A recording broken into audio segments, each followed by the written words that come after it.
بسم الله الرحمن الرحيم. ألف لام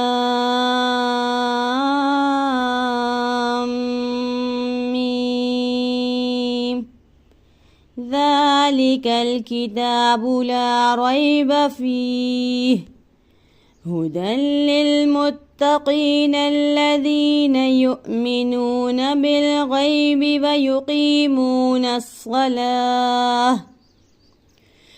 ويقيمون الصلاة ومما رزقناهم ينفقون والذين يؤمنون بما أنزل إليك وما أنزل من قبلك وبالآخرة هم يوقنون.